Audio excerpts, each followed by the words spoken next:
ನಮಸ್ಕಾರ ಸ್ನೇಹಿತರೆ, ಇವತ್ತಿನ ವಿಡಿಯೋಗೆ ತಮ್ಮೆಲ್ಲರಿಗೂ ಸ್ವಾಗತ. ಸಿಂಹರಾಶಿಯವರೇ, ಇದು ನಿಜಕ್ಕೂ ಸಾಮಾನ್ಯ ದಿನವಲ್ಲ.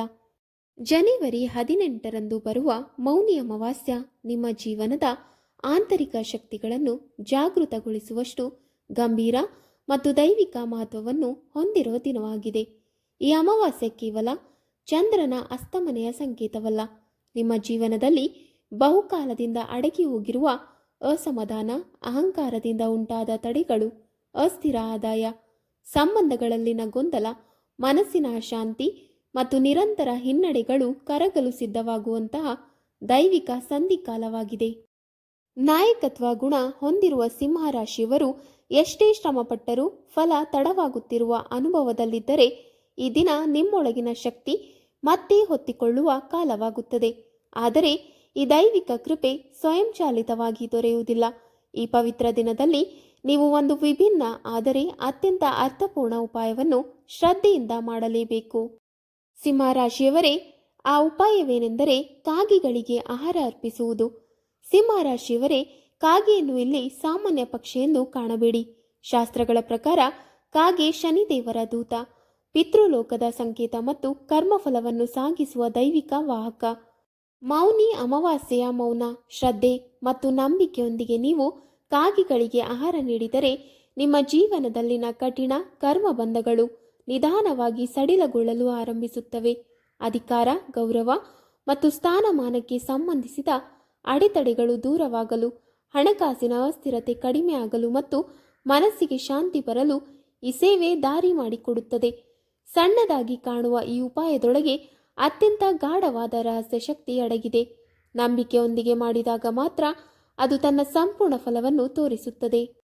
ಸಿಂಹರಾಶಿಯವರೇ, ಈ ಮೌನಿ ಅಮಾವಾಸ್ಯದಲ್ಲಿ ಸೂರ್ಯ, ಶನಿ ಮತ್ತು ರಾಹುಗಳ ಸೂಕ್ಷ್ಮ ಪ್ರಭಾವ ನಿಮ್ಮ ಕರ್ಮ ಕ್ಷೇತ್ರವನ್ನು ತೀವ್ರವಾಗಿ ಸ್ಪರ್ಶಿಸುತ್ತಿದೆ. ನಾಯಕತ್ವ, ಅಹಂಕಾರ ಮತ್ತು ಸ್ವಾಭಿಮಾನ ಸಿಂಹರಾಶಿಯ ಶಕ್ತಿ. ಆದರೆ ಇದೇ ಗುಣಗಳು ಅತಿಯಾದಾಗ ನಿಮ್ಮ ಭಾಗ್ಯವೇ ನಿಮಗೆ ವಿರುದ್ಧವಾಗುತ್ತದೆ. ಈ ಅಮಾವಾಸ್ಯೆಯಲ್ಲಿ ರೂಪುಗೊಳ್ಳುತ್ತಿರುವ ವಿಶೇಷ ದೈವಿಕ ಸಂಯೋಗ ಸಿಂಹರಾಶಿಯವರ ಅಹಂಕಾರವನ್ನು ಶಮನಗೊಳಿಸಿ ಕರ್ಮದ ಸಮತೋಲನವನ್ನು ಮರಳಿ ಸ್ಥಾಪಿಸುತ್ತದೆ. ಶಾಸ್ತ್ರಗಳಲ್ಲಿ ಈ ಯೋಗದ ಬಗ್ಗೆ ನಿಂತ ಸೂರ್ಯನು ಮತ್ತೆ ಪ್ರಕಾಶಿಸಬಲ್ಲನು ಎಂದು ಹೇಳಲಾಗಿದೆ.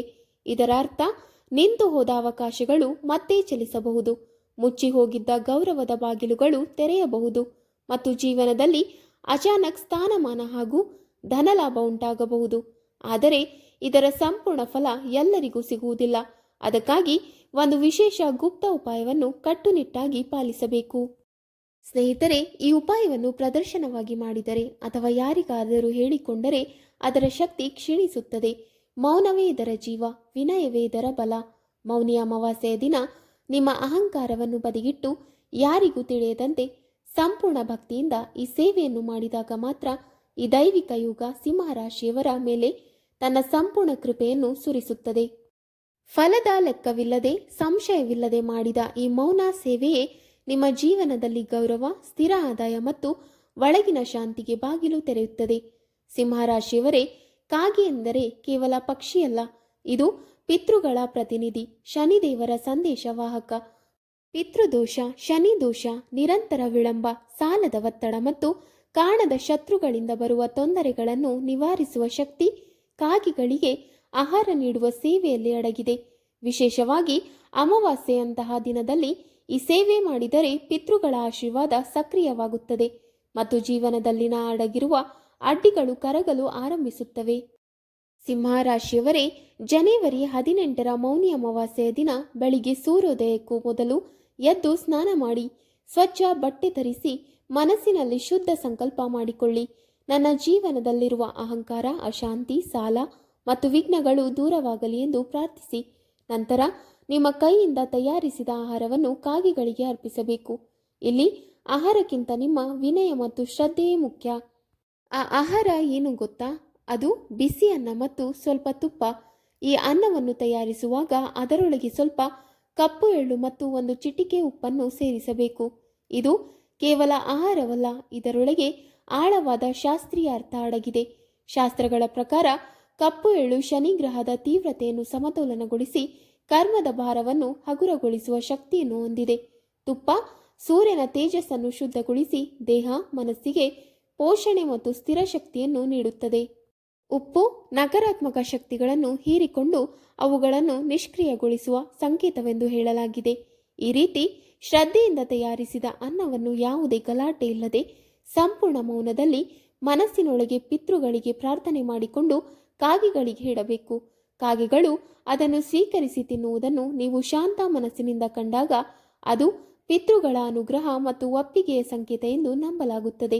ಆ ಕ್ಷಣದಲ್ಲಿ ಮನಸ್ಸಿಗೆ ತೃಪ್ತಿ, ಹಗುರತೆ ಮತ್ತು ಅಜ್ಞಾತವಾಗಿ ಹರಿಯುವ ಶಾಂತಿಯ ಅನುಭವ ಉಂಟಾಗುವುದು ಈ ಉಪಾಯದ ಸೂಕ್ಷ್ಮ ಫಲವಾಗಿದೆ. ಸ್ನೇಹಿತರೆ, ಈ ಸೇವೆ ಮಾಡುವಾಗ ಯಾರೊಂದಿಗೂ ಮಾತನಾಡಬಾರದು, ಫೋನ್ ಬಳಸಬಾರದು. ಮೌನವಾಗಿರುವುದು ಇಲ್ಲಿ ಕೇವಲ ಒಂದು ನಿಯಮವಲ್ಲ, ಅದೇ ಈ ಉಪಾಯದ ಆತ್ಮ. ಹೊರಗಿನ ಮೌನಕ್ಕಿಂತ ನಿಮ್ಮ ಒಳಗಿನ ವಿನಯ ಇನ್ನಷ್ಟು ಮುಖ್ಯ. ಆ ಕ್ಷಣದಲ್ಲಿ ನಿಮ್ಮ ಹೃದಯದಲ್ಲಿ ಕೇವಲ ಒಂದು ಪ್ರಾರ್ಥನೆ ಇರಲಿ: ನನ್ನ ಜೀವನದಲ್ಲಿ ಗೌರವ, ಸ್ಥಿರ ಆದಾಯ, ಆರೋಗ್ಯ ಮತ್ತು ಮನಸ್ಸಿನ ಶಾಂತಿ ಬರಲಿ. ಪದಗಳ ಅಗತ್ಯವಿಲ್ಲ, ಭಾವನೆ ಸಾಕು. ಸಿಂಹರಾಶಿಯವರೇ, ಈ ಉಪಾಯದ ಪ್ರಭಾವ ಕೇವಲ ಹಣಕಾಸಿಗೆ ಸೀಮಿತವಲ್ಲ. ವಿವಾಹ ಮತ್ತು ಸಂಬಂಧಗಳಲ್ಲಿನ ಅಡೆತಡೆಗಳನ್ನು ಇದು ಸ್ಪರ್ಶಿಸುತ್ತದೆ.